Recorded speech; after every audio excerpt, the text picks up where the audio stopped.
tu jaallate heerumee. Attammoo ilmoo kootiif nan jiraadha dhakaa baadhee ilmoo koo nan jiraachisa bakka. Namicha kana wajjin jiraadhee sammuu koo dhabuu immoo hin barbaadu. Ijoollee kee arganne miti qaamaan ammallee maal rakkoo qaba gaa ijoollee kee yoo jaarsi bar dirqamaan itti deebiisiin hin jedhu lafattoo dubbatame namni funyoo sitti dheesse geessu hin jiru.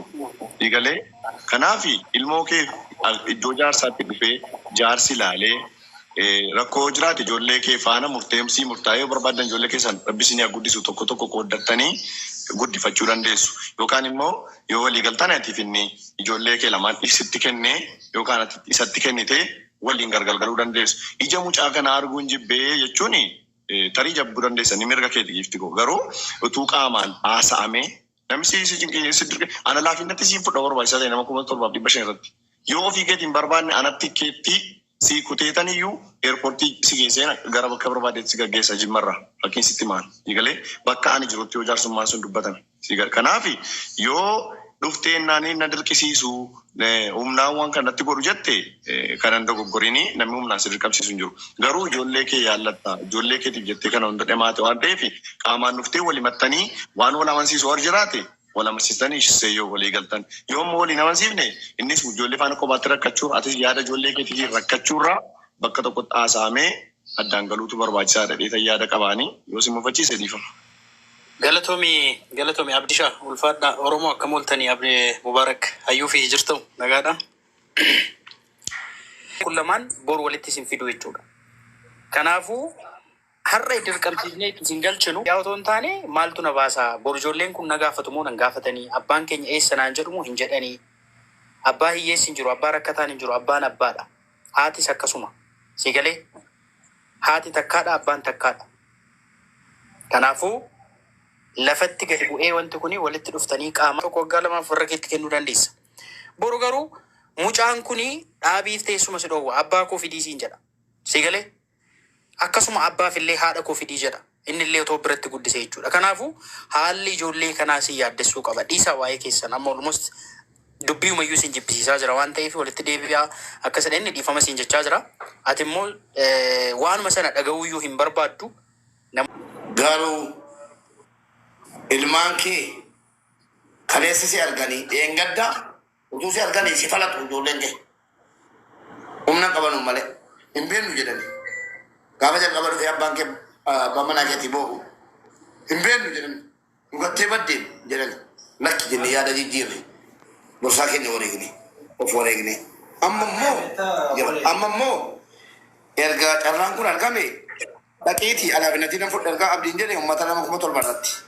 Dhaqiiti ijoollee kee arge mucaa kee kaleessa boo'ee nu boochisee maal jedhe kottuu siin jedhe kottuu nu argii siin jedhe. Fayyaa wal arguu jira du'aa wal arguu jira carraa bareedaa ilmaan kee waggaa lamaaf irraa fagaatti arguudhaaf carraan kun carraa bareedaadha. Kanaaf ila ammas namni giddiin sheekni giddiin qeesiin giddii araarame siin jedhu jiru. Carraa kana itti fayyadame ijoollee kee argi yoo rabbi jedhe deebitanii wal argitu si seenaa ni mucaan kee boo'e sun waraabamee olii gad deemaara. Ijoollee kee carraa kanaan argiti feetu didi feeta araarame kanuma fazakkar jechuun maaf.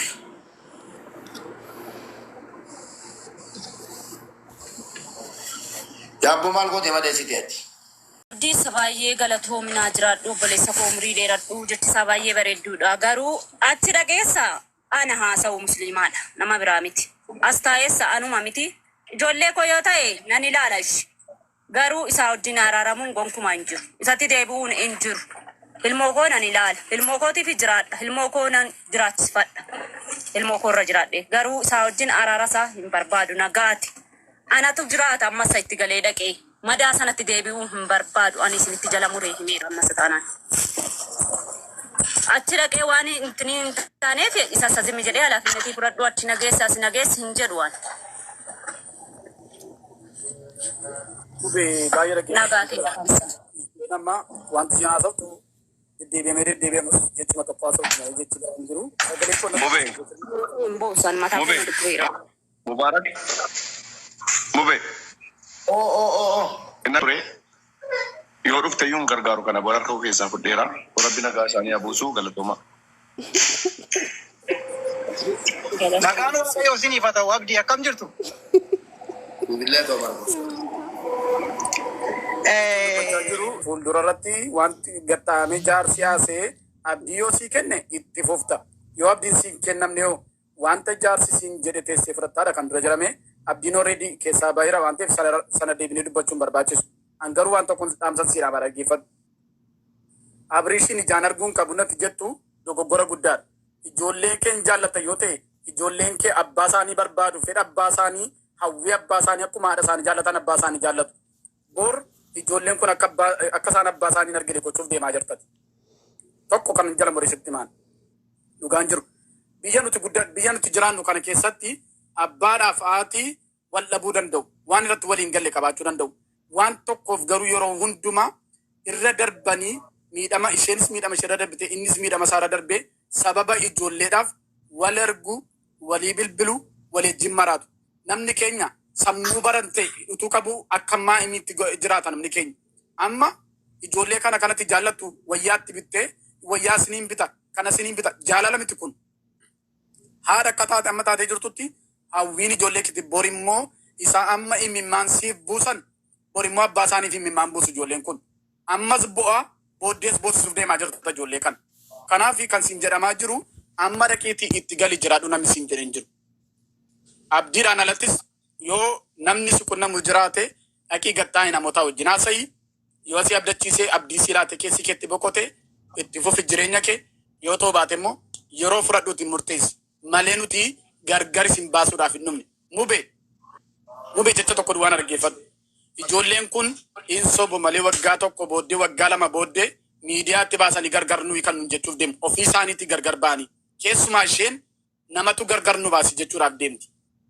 Nuti nama gargar baasuudhaaf irrattis waliin gallu gaa'ela gargar baroottis waliin galu ani ammaa kaasee isa gargaran baa jettu keessa ani keessaan qabu.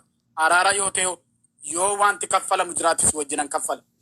Bakka ati jirtu tiraanspoortiin yoo si rakkise waan an danda'u tiraanspoortii si kaffalee obbolota koo wajjinaanis wal gargaaree dhattee akkati ijoollee kee argitu anis irratti hirmaadha. Yoo kanarratti walii galte itti fufi kanarratti waliin galtu taanaan ani ammaa kaasee keessaa beera.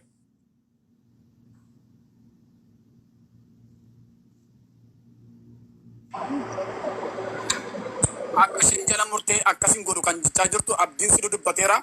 Mucayyoon kun wanta akka isheen nama kanatti hin dhiyaanne kan ishee gochaa jiru miidhama duwwaa osoo hin taane wanta dhoksaa wanta. Anillee sana gaafachuuf hin ture. Ani gaaffii malamaafin ol seene ida'oo dhiifama naa godhi baay'ee ulfaata. Ilaalama obboleettii keenya tokkoon anamma jala taa'ee erga kalee jiila mucaa kanaa inni duraan si doorsisaa tureetu dhuguma garaa si kute moo? Saba kana duratti Waaqayyo si argaa ijoolleen kun namoota gurguddaa addunyaa sitti rakkataa jiru obboloota keetiin dadhabsiisanii dhugaa lafa jiru erga isaa wajjin wal dhabdanii rileeshnshiippii kan biraa jalqabdee sun rakkisee jira tarii nama biraa wajjin fuudhaaf heeruma waa walii galtan qabdu isa sin rakkisin ofii sin rakkisin hawaasa kana rakkisin waan dhugaa lafa jiru. Iji namaa yeroo hundumaa akkasii ilaalu kun gaarii miti. Waan dhugaa tokko dubbadhu. Amma ijoolleen amma namoonni kun addanarra jiranii bakka waan dubbatan wallaalanii gara itti murteessan wallaalanii si waliin rakkataa jiru. Garuu wanti qulfiin tokko si biraa ati hiiktee sekendii tokkotti hiiktee jara kana geggeessitu ni jira. Abdiis, Mubaarakiinis, jaarsa kees